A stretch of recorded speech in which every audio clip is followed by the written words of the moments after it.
નમસ્કાર વિદ્યાર્થી મિત્રો, ફરી વખત આપ સૌનું હાર્દિક સ્વાગત છે.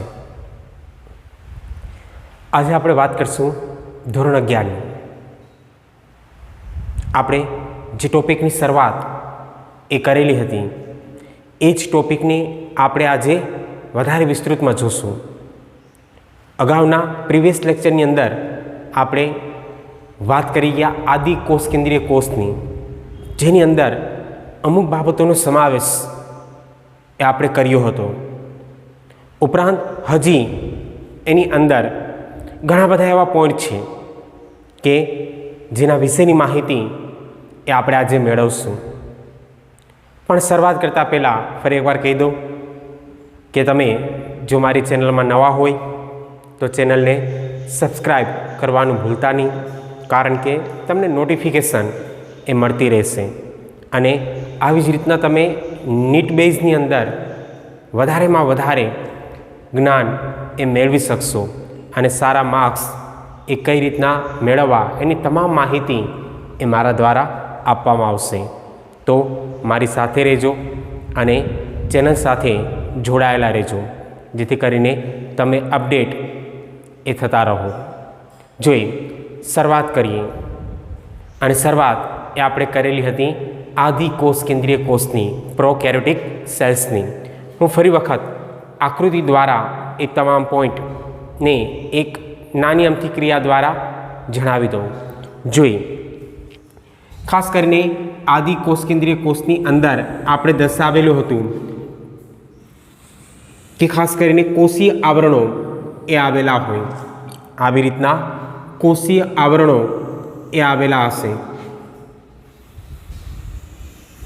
આદિ કોષ કેન્દ્રીય કોષની અંદર કોષીય આવરણોની વાત કરીએ તો અંદરની તરફ આવેલું આ આવરણ, જેને આપણે નામ આપેલું હતું કોષ રસતર, પ્લાઝ્મા મેમ્બ્રેન. ઉપરાંત જે બહારનું આવરણ છે જેને આપણે કોષ દિવાલ તરીકે ઓળખી શકશું કે કોષ દિવાલનો ભાગ છે. ઉપરાંત આપણે દર્શાવેલું હતું કે ખાસ કરીને અહીંયા બહારની તરફ હજી એક આવરણ એ જોવા મળતું હશે, જે કેટલાક બેક્ટેરિયામાં હાજર હશે તો કેટલાક બેક્ટેરિયામાં આ આવરણ એ આવેલ નહીં હોય. અને આ જોવા મળતું જે આવરણ છે જેને આપણે કેપ્સ્યુલ તરીકે ઓળખી શકશું. આપણે કીધું કોષ દિવાલ એ પેપ્ટિડોગ્લાયકેનની બનેલી હોય, કોષ રસતર એ ખાસ કરીને પ્રોટીન અને લિપિડનું બનેલું હોય, જ્યારે કેપ્સ્યુલ એ ગ્લાયકોકેલિક્સનું બનેલું હોય છે. આ જે કોષીય આવરણોની વાત કરી ગયા. ઉપરાંત આપણે વાત કરી કે કોષ રસતરની અંદર ખાસ કરીને એક વિભેદિત થયેલી જે રચના એ જોવા મળે છે. આ વિભેદિત થયેલી રચના જેને આપણે કહીશું મેસોઝોમ્સ, કે જોવા મળતી આ રચના એ કઈ હશે? મેસોઝોમ્સ. ત્યાર પછી આપણે વાત કરી ગયા સપાટીય રચનાઓની, કે સપાટીય રચનાઓ બે છે, પીલી અને કસા. અહીંયા એ બાબત એ પણ આપણે દર્શાવી દઈએ કે ખાસ કરીને આવી રીતના જે પ્રવધયુક્ત રચના ધરાવતો ભાગ છે જે બહારની તરફ જોવા મળે છે, અને આ પ્રવધયુક્ત રચના ધરાવતો જે આ ભાગ છે જેને આપણે પીલી અથવા ફ્રીમ્બી તરીકે ઓળખી શકશું, કે આ ભાગ જેને આપણે પીલી તરીકે ઓળખીએ છીએ. કસા અત્યારે લેતા નથી, કારણ કે એના વિશેની માહિતી આજના લેક્ચરની અંદર એ આપણે કરશું. ખાસ કરીને ઉપરાંત આપણે જોઈ ગયા કે અંદર જોવા મળતો એક રસ અને અંદરની તરફ આવેલ આ રસ જેને આપણે કોષરસ તરીકે ઓળખી શકશું. કયા ભાગ જેને આપણે કોષ રસ તરીકે ઓળખી શકશું. ઉપરાંત આપણે વાત કરી ગયા કે એની અંદર ખાસ કરીને અંગિકા એ આવેલી હોય છે, અને એક જ અંગિકા જે પટલ વિહીન હશે, અને પટલ વિહીન આ અંગિકા જેને આપણે રિબોઝોમ્સ તરીકે ઓળખી શકશું. અહીંયા સુધીની તમામ માહિતી એ અગાઉના લેક્ચરની અંદર એ આપણે જોઈ ગયા હવે શરૂઆત કરીએ, જોઈએ. ખાસ કરીને આપણો પોઈન્ટ એ જ છે, આદિ કોષ કેન્દ્રીય કોષ પ્રોકેરિયોટિક સેલ્સ. એની અંદર આજનો જે આપણો ટોપિક છે એ છે આનુવાંશિક દ્રવ્ય અને પ્લાઝમિડ. આ સૌથી પહેલો પોઈન્ટ છે આપણો, આનુવાંશિક દ્રવ્ય અને પ્લાઝમિડ. જોઈએ, ખાસ કરીને આદિ કોષ કેન્દ્રીય કોષની જો આપણે વાત કરીએ કે એની અંદર આનુવાંશિક દ્રવ્ય એ જોવા મળતું હોય છે, તો એ આનુવાંશિક દ્રવ્ય એ કંઈક આવી રીતના હાજર હતું કે ખાસ કરીને અંદરની તરફ જોવા મળતો જે આ ભાગ છે એ ભાગ એ આનુવાંશિક દ્રવ્યનો છે. અને હવે આપણે બધા જાણીએ છીએ કે આનુવાંશિક દ્રવ્ય તરીકેનું કાર્ય કોણ દર્શાવે, તો કે ડીએનએ. એટલે સૌથી પહેલો પોઈન્ટ અહીંયા આપણે દર્શાવશું કે આનુવાંશિક દ્રવ્ય, આનુવાંશિક દ્રવ્ય.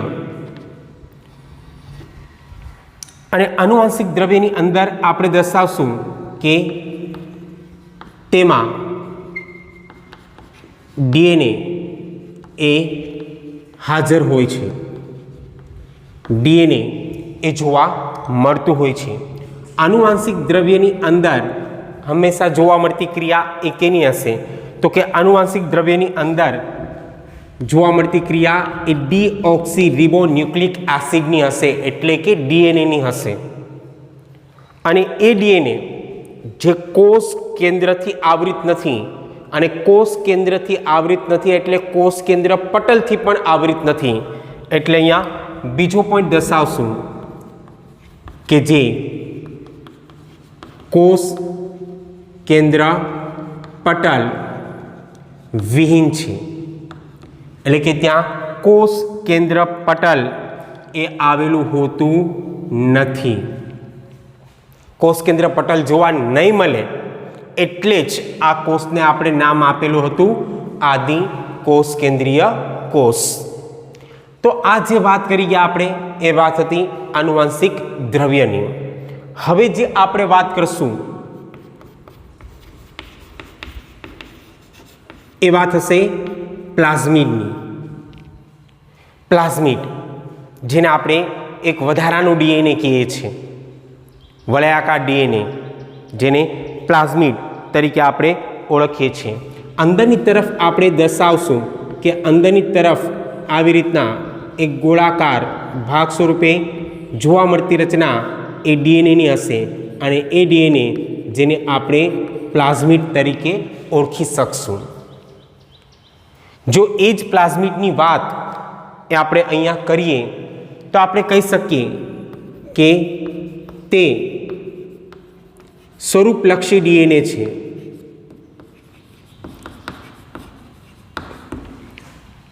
કેટલાય એવા ભાગ છે એના સ્વરૂપના નિર્માણમાં આ પ્લાઝમિડનો ફાળો છે. આપણે કીધું હતું પ્રીવિયસ લેક્ચરની અંદર કે જ્યાં પ્લાઝમિડ ડીએનએ હાજર ત્યાં પીલી હાજર જ હોય. પીલીનો મુખ્ય આધાર કેની ઉપર છે? પ્લાઝમિડ ઉપર. પ્લાઝમિડ છે તો પીલી એ જોવા મળશે જ. એટલે આપણે કીધું કે સ્વરૂપલક્ષી ડીએનએ છે. કેટલાયના સ્વરૂપમાં, કેટલાના સ્વરૂપના નિર્માણમાં ફાળો એ પ્લાઝમિડનો રહેશે. એટલે અહીંયા આપણે દર્શાવ્યું કે સ્વરૂપલક્ષી ડીએનએ છે. આ પહેલો પોઈન્ટ થયો. ઉપરાંત બીજો પોઈન્ટ એ આપણે દર્શાવીએ તો કે તે વધારાનું ડીએનએ છે. તો હા, એ આપણે જાણીએ જ છીએ એક ડીએનએ તો છે જ, અને કયું છે? આનુવાંશિક દ્રવ્ય. પણ બીજા ડીએનએ તરીકે, એક વધારાના ડીએનએ તરીકે કોણ? તો કે વધારાના ડીએનએ તરીકે જોવા મળતી ક્રિયા એ કેની હશે? તો કે એ ક્રિયા એ પ્લાઝમિડની હશે. આ બીજો પોઈન્ટ. અને હવે સૌથી મહત્વનો પોઈન્ટ એ કયો? તો કે તે 3 જનીન એ ધરાવે છે. તેની અંદર મુખ્યત્વે 3 જનીન એ આવેલા છે. અને આ પોઈન્ટ એ અગત્યનો રહેશે કે 3 જનીન કયા જે પ્લાઝમિડની અંદર જોવા મળે છે. તો એમાં સૌથી પહેલું જનીન અને એ જનીન છે એપ જનીન. સૌથી પહેલું જનીન અને એ જનીન છે એફ જનીન, જેને ફર્ટિલિટી જનીન તરીકે પણ આપણે ઓળખી શકીએ. ફર્ટિલિટી જનીન જેને આપણે એપ જનીન કહીએ, અને આ એપ જનીન તે પીલી માટે જવાબદાર છે. વિદ્યાર્થી મિત્રો ધ્યાન રાખજો કે એપ જનીન એ કેના માટે જવાબદાર છે? તો કે એ પીલી માટે જવાબદાર છે. પીલી ફ્રીમ્બી જે બહારની તરફ આવેલ પ્રવર્ત છે એના માટે જવાબદાર એક જનીન છે. એટલે પ્લાઝમિડ દ્વારા પીલીનું નિર્માણ થાય છે તો પ્લાઝમિડની અંદર રહેલા જનીનને કારણે. અને એ જનીન એ કયું જનીન છે? તો કે એપ જનીન. હવે ખાસ કરીને બીજું જનીન જે જોવા મળશે, અને બીજું જનીન છે એ છે આર જનીન. આર જનીન આર જનીન અથવા એને એન્ટી બાયોટિક રેઝિસ્ટન્સ જનીન તરીકે પણ ઓળખવામાં આવે છે. એન્ટીબાયોટિક રેઝિસ્ટન્સ જનીન તરીકે પણ આપણે ઓળખી શકશું. અને આ જનીન એવું છે તો કે તે એન્ટીબાયોટિકનો પ્રતિકાર એ કરે છે. એટલે એન્ટીબાયોટિક જે હશે એનો પ્રતિકાર કરવાનું કાર્ય એ કોણ દર્શાવશે? તો કે એન્ટીબાયોટિકનો પ્રતિકાર કરવાનું કાર્ય એ કોણ દર્શાવશે? તો કે આર જનીન, જેને આપણે રેઝિસ્ટન્સ જનીન તરીકે ઓળખી શકીએ. તો આ 2 જનીનની વાત એ આપણે કરી ગયા. હવે ખાસ કરીને ત્રીજું જનીન, અને એ છે કોલ જનીન. ત્રીજું જનીન એ છે કોલ જનીન, અથવા એને બીજું નામ આપવું હોય તો એને આપણે કહીએ કોલિસિન જનીન. એને કોલ જનીન કયો અથવા એને કોલિસિન જનીન કયો. ખાસ કરીને આ જે જનીન છે તે કોલિસિન પદાર્થનો વિરોધ કરે છે. કોલિસિન પદાર્થનો એ વિરોધ કરે છે. હવે કોલિસિન પદાર્થ એ શું છે? તો અહીંયા આપણે દર્શાવી દઈએ કે ખાસ કરીને કોલિસિન પદાર્થ એક બેક્ટેરિયાની અંદર હોય, અને એ બેક્ટેરિયા છે ઇકોલાઈ. ઇકોલાઈ માંથી સ્ત્રવિત થતો પદાર્થ જે કોલિસિન છે, અને એ પદાર્થ જે ખૂબ જ ઝેરી હોય છે, એ ઝેરી પદાર્થ છે. કોણ? કોલિસિન. એ કોલિસિનનો સ્ત્રાવ ક્યાંથી થાય? ઇકોલાઈ બેક્ટેરિયામાંથી. અને ઇકોલાઈ બેક્ટેરિયા કોલિસિનનો સ્ત્રાવ કરે અને એનો વિરોધ કરવાનું કાર્ય એ પ્લાઝમિડની અંદર રહેલ આ જનીન કરશે. અને એ જનીન જેને આપણે કોલ જનીન તરીકે ઓળખી શકશું. તો એક વિદ્યાર્થી મિત્રો અગત્યની માહિતી હતી કે પ્લાઝમિડની અંદર 3 પ્રકારના જનીન છે, એફ, આર અને કોલ જનીન. તો આ જે ચર્ચા કરી ગયા એ સંપૂર્ણ હતી પ્લાઝમિડની ક્રિયા. હવે આગળ વધીએ. ત્યાર પછીનો પોઈન્ટ એ આપણે જોઈએ.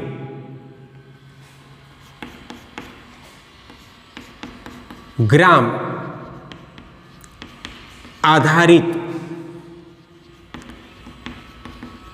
બેક્ટેરિયાના પ્રકારો. ગ્રામ આધારિત બેક્ટેરિયાના પ્રકારો. અગાઉ આપણે કીધું હતું કે બે પ્રકારના બેક્ટેરિયા હોય, ગ્રામ પોઝિટિવ, ગ્રામ નેગેટિવ. એની સંપૂર્ણ ચર્ચા એ આપણે અહીંયા કરશું. ખાસ કરીને આ જે પદ્ધતિ છે, આ ગ્રામ આધારિત બેક્ટેરિયાના જે પ્રકારો છે, આ જે ગ્રામ એ વૈજ્ઞાનિકનું નામ છે. એટલે અહીંયા સૌથી પહેલો પોઈન્ટ કે આ પદ્ધતિની શોધ એ ગ્રામ નામના વૈજ્ઞાનિકે કરી હતી. આજે બેક્ટેરિયાના પ્રકાર પાડીએ છીએ આપણે, એક વૈજ્ઞાનિક દ્વારા આ પદ્ધતિ એક દર્શાવવામાં આવેલી હતી, જેને લઈને બેક્ટેરિયાના પ્રકાર એ આપણે દર્શાવીએ છીએ.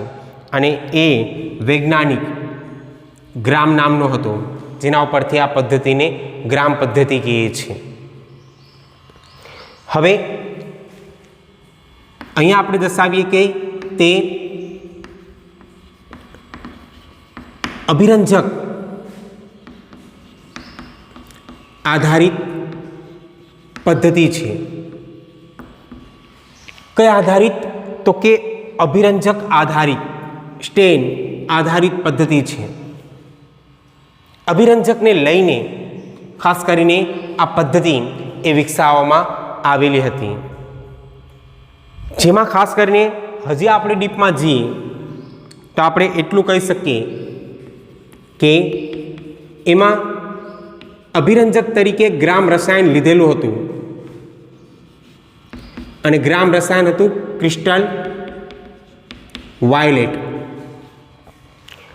એક અભિરંજક તરીકે ગ્રામ રસાયણ એ લેવામાં આવેલું હતું, અને એ ગ્રામ રસાયણ એ કયું હતું? તો કે ક્રિસ્ટલ વાયોલેટ એ હતું, કે જેને લઈને આ પદ્ધતિ એ વિકસાવવામાં આવેલી હતી.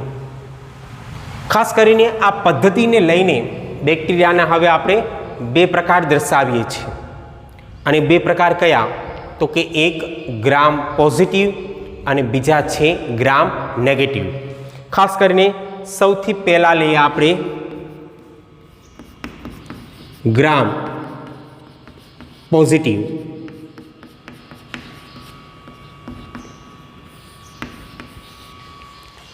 હવે ગ્રામ પોઝિટિવ બેક્ટેરિયા એક એવા બેક્ટેરિયા છે જે આ ગ્રામ રસાયણનું શોષણ કરી શકે છે. એની દિવાલ એ ગ્રામ રસાયણનું શોષણ કરી શકવાની ક્ષમતા એ ધરાવે છે, જેને લઈને આ બેક્ટેરિયાને આપણે પોઝિટિવ બેક્ટેરિયા કહે છે. એટલે અહીંયા ટૂંકમાં હું દર્શાવી દઉં કે તેઓ અભિરંજકનું શોષણ એ કરી શકે છે. એટલે ખાસ કરીને એક એવા બેક્ટેરિયા થશે તો કે એ બેક્ટેરિયા થશે પોઝિટિવ, ગ્રામ પોઝિટિવ. જે બેક્ટેરિયાની દિવાલ એ અભિરંજકનું શોષણ કરી શકે છે એ બેક્ટેરિયા એ પોઝિટિવ બેક્ટેરિયા થશે. અને ખાસ કરીને એનો જે બેક્ટેરિયાનો કલર છે એ કલર મોટા ભાગે કેવો જોવા મળશે? તો કે પર્પલ કલર એ જોવા મળશે. બેક્ટેરિયાનો જે કલર છે એ કેવો જોવા મળશે? તો કે પર્પલ કલર એ જોવા મળશે. હવે જે બીજો પ્રકાર છે એ છે ગ્રામ નેગેટિવ.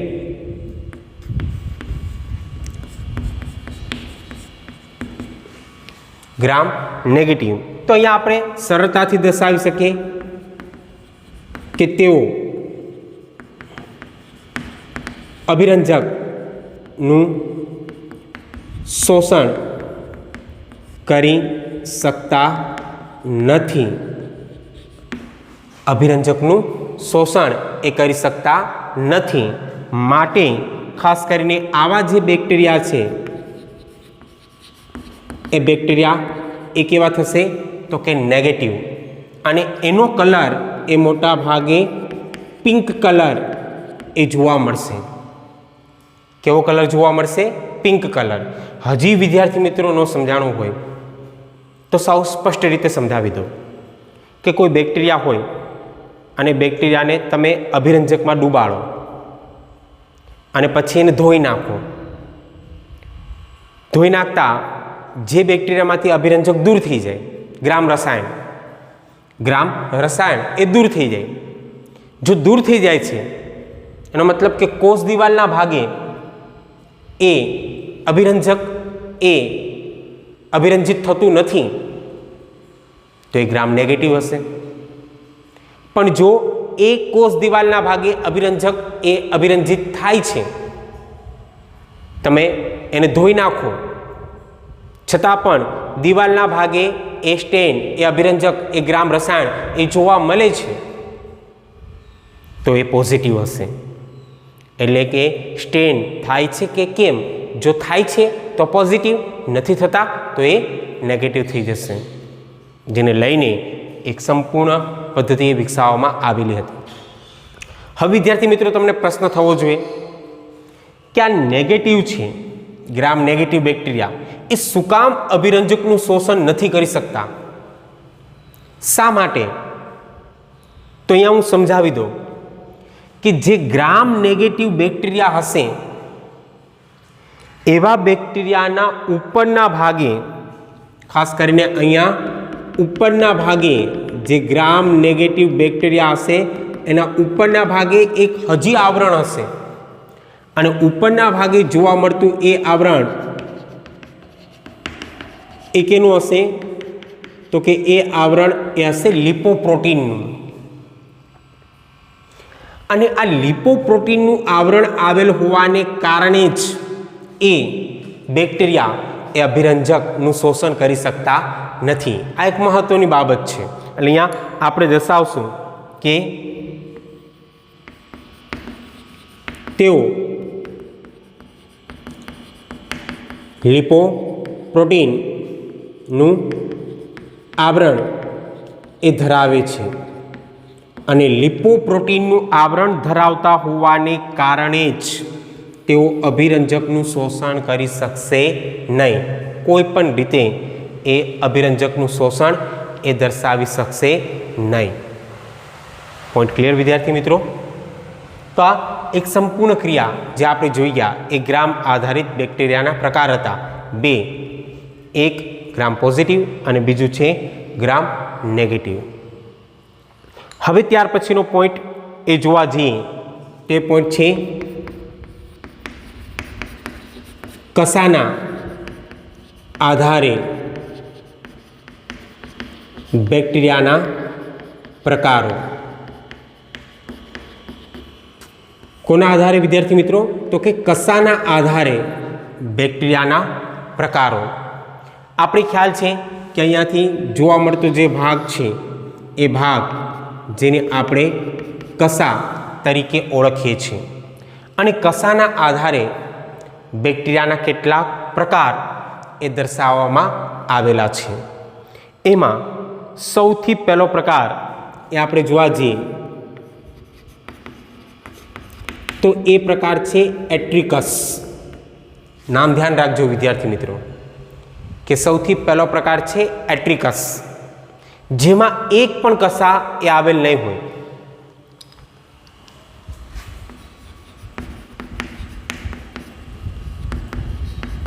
એક પણ કસા એ હોતી નથી. એટલે અહીંયા આપણે દર્શાવશું કે એ બેક્ટેરિયા ફક્ત આવા જ હશે. આ બેક્ટેરિયાની ક્રિયા છે, અને બેક્ટેરિયા ઉપર એક પણ કસા એ આવેલ નથી. આ એટ્રિકસની ક્રિયા થઈ. બીજો પ્રકાર એ આપણે લઈએ તે છે મોનોટ્રિકસ. એ પ્રકાર છે મોનોટ્રિકસ. અહીંયાથી એક શબ્દ એ તમારો ક્લિયર થઈ જવો જોઈએ કે મોનોટ્રિકસ છે. મોનો મીન્સ એક, એટલે કે એક કસા એ હાજર હશે. એટલે અહીંયા જો બેક્ટેરિયાની ક્રિયાને આપણે દર્શાવીએ તો બેક્ટેરિયાની ક્રિયા કંઈક આવી હશે અને અહીંયાથી એક કસા એ નીકળતી હશે મોનોટ્રિકસમાં. ત્રીજો પ્રકાર એ આપણે લઈએ તો ત્રીજો પ્રકાર છે એમ્ફીટ્રિકસનો. એમ્ફીટ્રિકસ એમ્ફી ક્રિયા છે, ઉભય ક્રિયા. એમ્ફી ઉભય, ઉભય એટલે બે. તો અહીંયાથી વિદ્યાર્થી મિત્રો આપણે ખ્યાલ આવી જશે કે ખાસ કરીને આ જે બેક્ટેરિયા છે એ બેક્ટેરિયાની બંને બાજુએથી એક એક કસા એ નીકળતી હશે. એટલે અહીંયા આપણે દર્શાવશું કે બંને બાજુએથી એક એક કસા એ જોવા મળશે. બંને બાજુએથી એક એક કસા એ જોવા મળતી હશે. જે ચોથો પ્રકાર છે એ છે લોફોટ્રિકસનો. કયો પ્રકાર છે? લોફોટ્રિકસ. લોફોટ્રિકસની અંદર તમે જોવા જશો તો ખાસ કરીને આ બેક્ટેરિયાની ક્રિયા છે અને બેક્ટેરિયાની એક જ બાજુએથી બે કરતાં વધારે કસા નીકળતી હોય. આ એક જ બાજુ છે અને એક જ બાજુએથી બે કરતાં વધારે કસા એ નીકળતી જોવા મળે તો એ ક્રિયા છે લોફોટ્રિકસની. એટલે કે એક જ બાજુએથી બે કરતાં વધારે કસા એ જોવા મળે તે ક્રિયા લોફોટ્રિકસની થશે. ખ્યાલ આવી જશે વિદ્યાર્થી મિત્રો. ત્યાર પછી પાંચમો પ્રકાર એ છે સેફાઇલોટ્રિકસનો. પાંચમો પ્રકાર એ છે સેફાઇલોટ્રિકસ. સેફાઇલોટ્રિકસની અંદર આવેલા જે બેક્ટેરિયા છે એ બેક્ટેરિયા આવી રીતના સર્પાકારે હશે, બિલકુલ આવી રીતના સર્પાકારે, સર્પ આકાર, અને બંને જગ્યાએથી એક કરતાં વધારે કસા એ નીકળતી હશે. આવી રીતના એક કરતાં વધારે કસા એ નીકળતી જોવા મળશે. એટલે અહીંયા ટૂંકમાં કહી દો કે ખાસ કરીને સર્પાકાર અને બંને બાજુએથી એક કરતાં વધુ કસા એ નીકળતી જોવા મળશે. અને વિદ્યાર્થી મિત્રો છેલ્લો પ્રકાર છે, અને છેલ્લો પ્રકાર એ છે પેરીટ્રિકસ. પેરીટ્રિકસ અને એની અંદર આવેલા જે બેક્ટેરિયા છે એ બેક્ટેરિયામાં બધી જગ્યાએથી કસા એ નીકળતી જોવા મળશે. આવી રીતના બધી જગ્યાએથી કસા એ નીકળતી જોવા મળતી હોય છે. એટલે અહીંયા આપણે કહીએ કે બધી જ જગ્યાએથી કસાનું નિર્માણ એ હોવું એ પ્રકાર છે કેનો? પેરીટ્રિકસનો. તો કસાના આધારે કુલ પ્રકાર એ 6 છે. એટ્રિકસ, મોનોટ્રિકસ, એમ્ફીટ્રિકસ, લોફોટ્રિકસ, સેફાઇલોટ્રિકસ અને અંતે એ છે પેરીટ્રિકસ. તો અહીંયા આપણે એક સંપૂર્ણ આદિ કોષ કેન્દ્રીય કોષની રચના જોઈ ગયા. આખો પોઈન્ટ એ આપણે પૂર્ણ કરી ગયા. આશા રાખું કે તમને વિસ્તૃત માહિતી મળી હશે. 110% તમે નીટ માટે ધીરે ધીરે તૈયાર એ થતા જાઓ છો. તો મારી સાથે જોડાયેલા રહેજો. આવા જ વિડીયો એ હું બનાવતો રહીશ. આશા રાખું કે તમારો સપોર્ટ એ મને મળતો રહેશે. ફરી મુલાકાત થશે. ત્યાં સુધી તમારું ધ્યાન રાખજો. Stay home, stay safe. Thank you. ધન્યવાદ.